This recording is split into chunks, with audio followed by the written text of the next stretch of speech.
Hello, everyone. Thank you for participating in our asynchronous class for Tuesday, April 4th.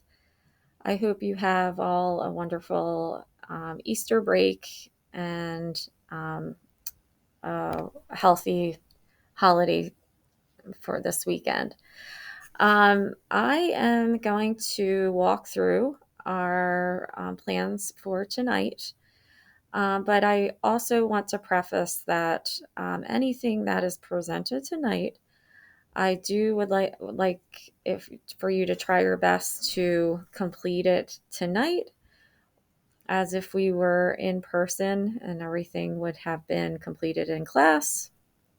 But I also have extended the date for Thursday, so because I know perhaps knowing that class wasn't in person tonight, you may have made different plans. So I wanted to respect your time and give you some additional time until Thursday. But tonight, our focus is on instructional strategies and design, because I think that is going to be an imperative focus for your projects and also for your teaching as you embark in teaching experiences.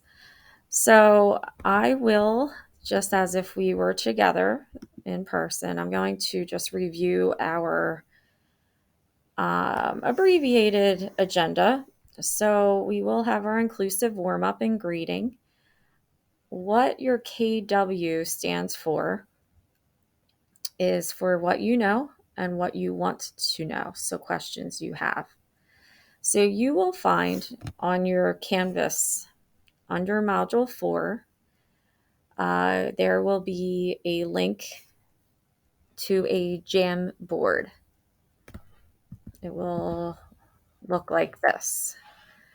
And similar to last week, we used the sticky note feature, and I'd like you to provide 2 sticky notes under what you know about how to teach all learners, and then add 2 sticky notes that include questions about what you want to know about selecting instructional strategies. I need to fix that selecting. I'm sorry. Please include your first name on each sticky note, just so I can gauge who is providing what and for communication. So I'd like you to engage with that. Secondly, we'll be reviewing for our content Chapter 10, which includes how to actually select instructional strategies to reach your diverse learning population with the mindset of planning with the end in mind and working backwards.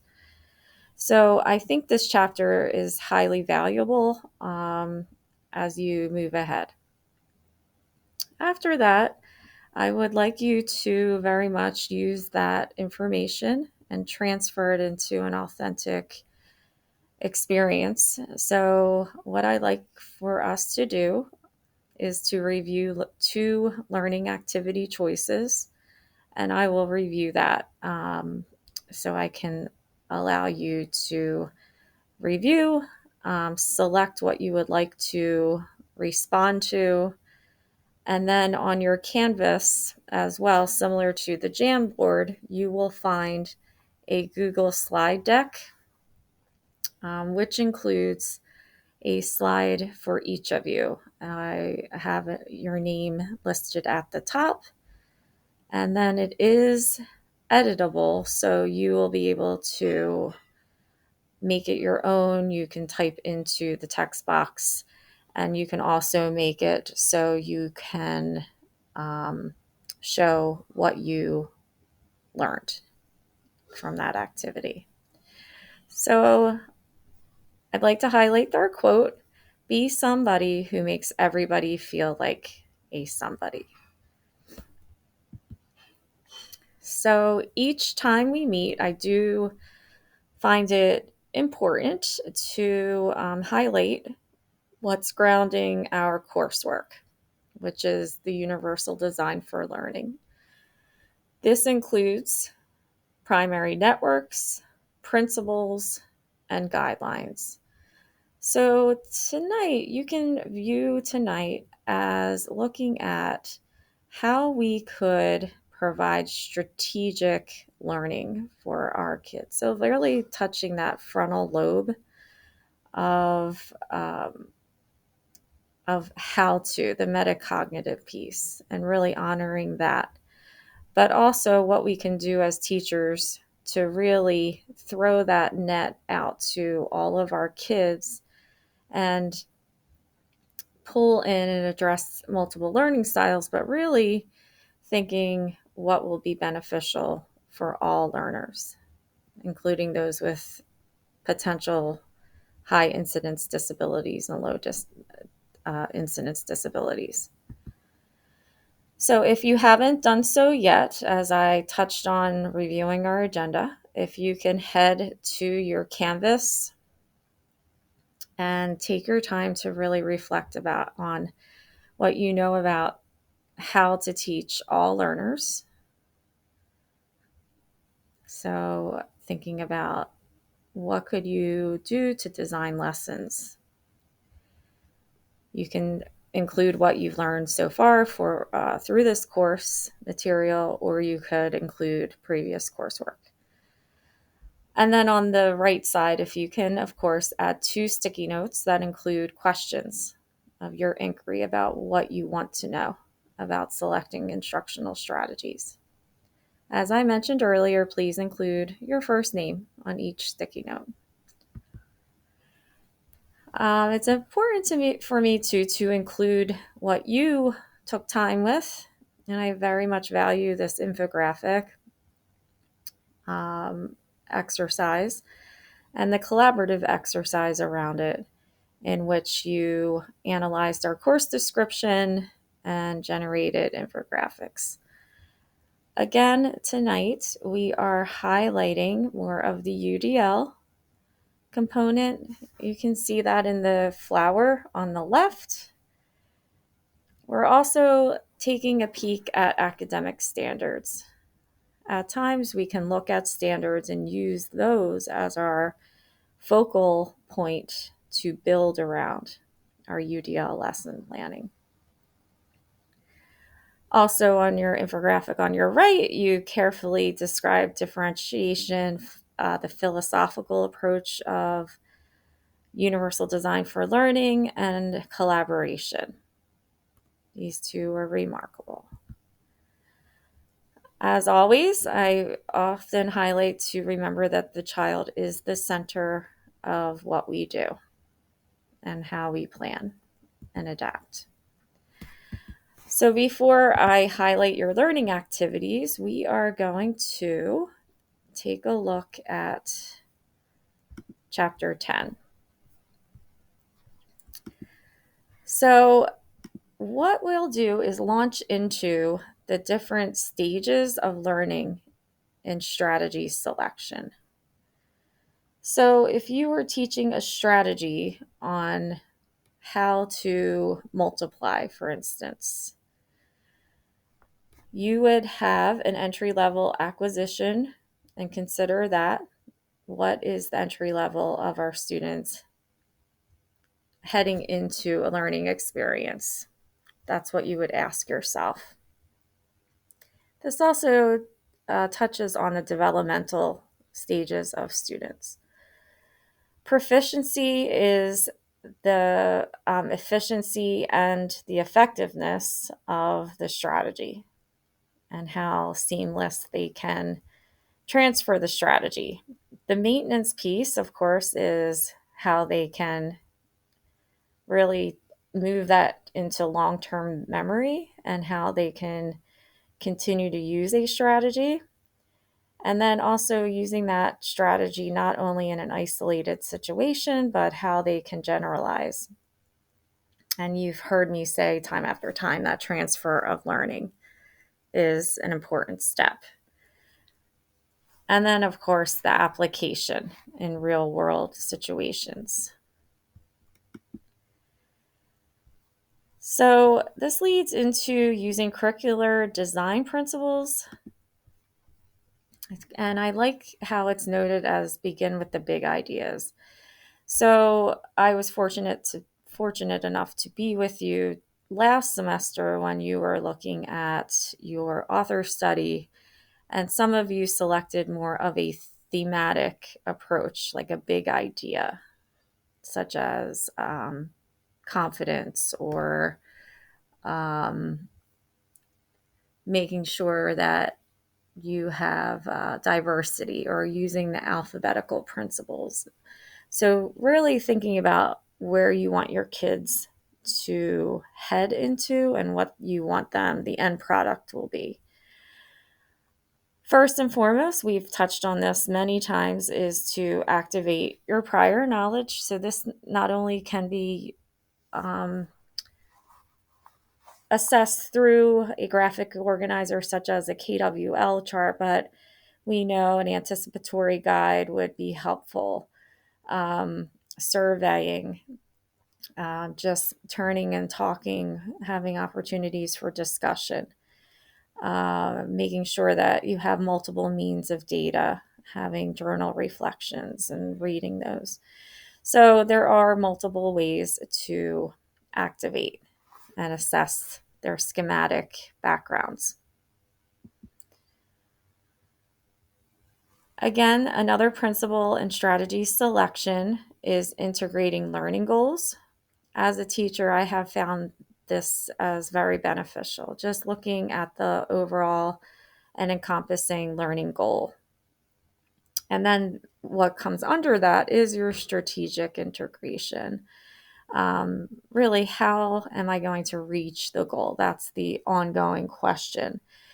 Through that, I can use like helpful strategies, helpful hints, mnemonic devices, looking at that meaningful piece, that representative piece of, okay, what's important? This could be including like sight word vocabulary and tapping into the proficiency piece. The authentic learning, thinking about, all right, who is my audience? Helping kids develop project based learning. To me, authentic learning and project based learning are very synonymous in my perspective. But you're thinking, what are they doing and what are they designing in order to show this to an audience member? Who is their audience? Why? So just really shifting your mindset around that. Anchored instruction is helpful when you are using your building blocks to learning. You'll note on page 260 of your book, several of the principles are listed, such as using generative learning format, incorporate video-based presentations, apply a narrative form, increase problem complexity, embed data designs, create opportunities to transfer learning, and link cross-curricular objectives.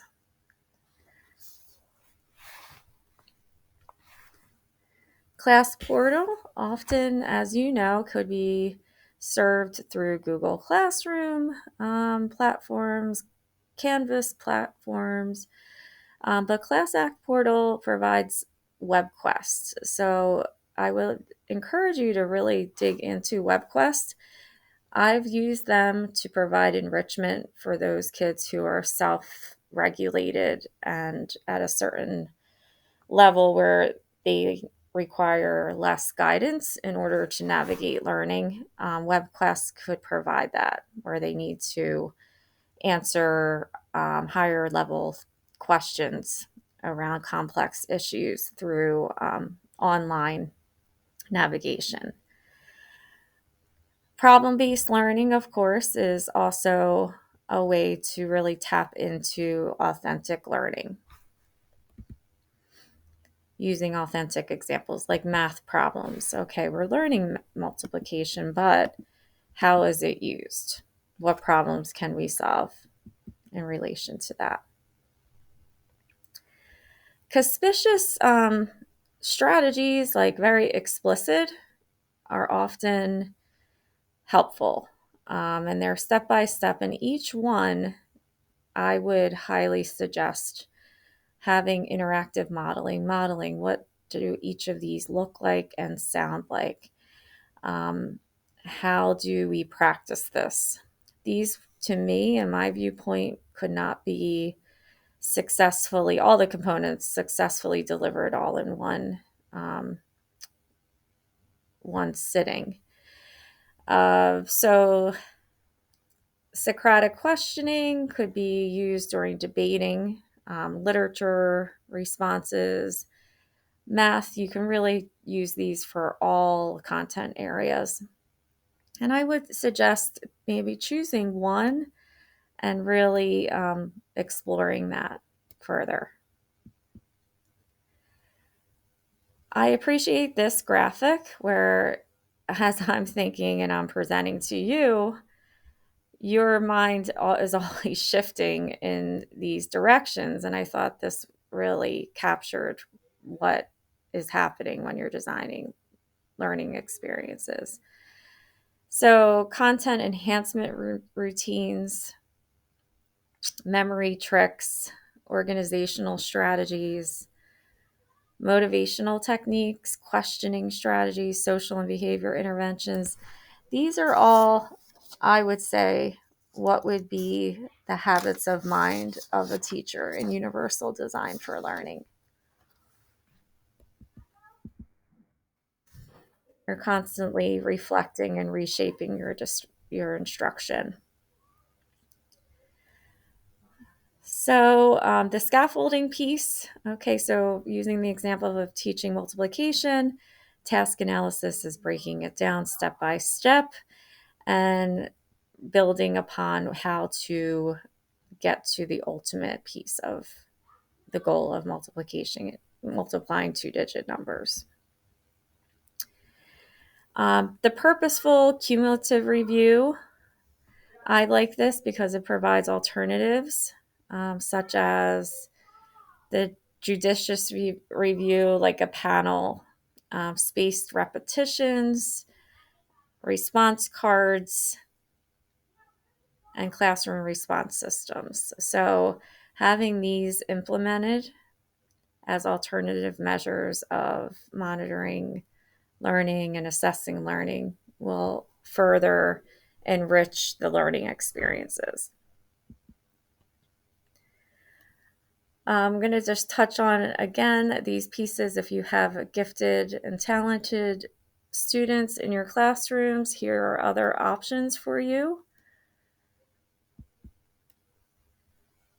Another way to reach all learners, providing wait time. Although you think sometimes that the kids who are gifted or require acceleration, they too require wait time to truly process, because the human brain needs that. The think, pair, share piece as well is a tried and true strategy, and the pre-teaching of vocabulary. And also considering how you're looking at your students in a collaborative approach. Okay, so I did summarize each portion, and I now would like to move back to our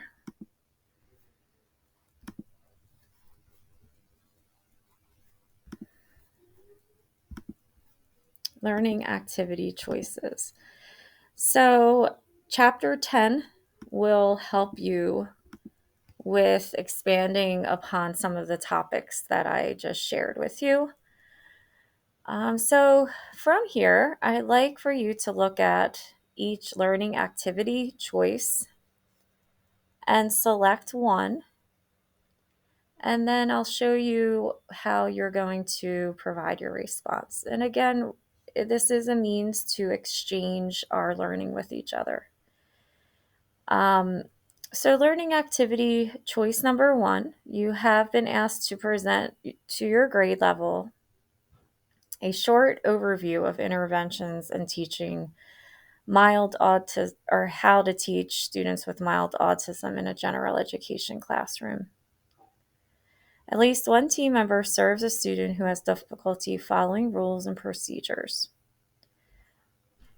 Whenever there is a change in the schedule, the student becomes agitated.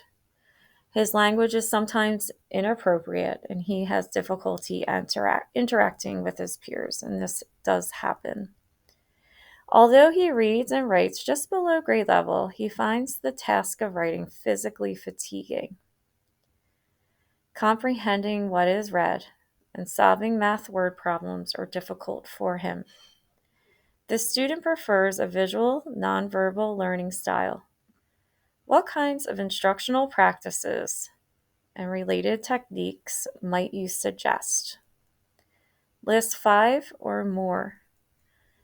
I'd also would like you to choose and indicate the approximate grade level. So I'd like you to think about this. This would be very highly relevant to teaching and learning today. Learning activity choice 2. So this is your second option. Design a digital table in which to file and collect evidence-based strategies and techniques to help diverse learners. So electronic table through Google, a menu. Use the 3 essential qualities of UDL, which are multiple means of representation, multiple means of action and expression, and multiple means of engagement as headings for sections or columns. Place at least 5 strategies or techniques in each section or column. And I'd like you to describe each and provide an example. So that's your choice number 2.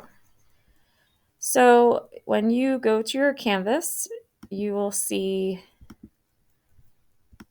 Google slide decks with your name at the top. So Sarah, you're 1, Ashley 2, Megan 3, Cassidy 4, Allison 5, and Maria 6. Inside of this text box should be enough room for you to show how you would respond to your choice, and if you could indicate the choice in that area too, where there's an open field for choice. When you type in here, what the great part about Google, of course, is that it will save your work, but I would suggest perhaps making your own document first and then copying and pasting into this. Okay, so I am looking forward to what you are including, and that would be considered your optimistic closure. And thank you so much for your time. And again, I hope all is well and you're having a fabulous week.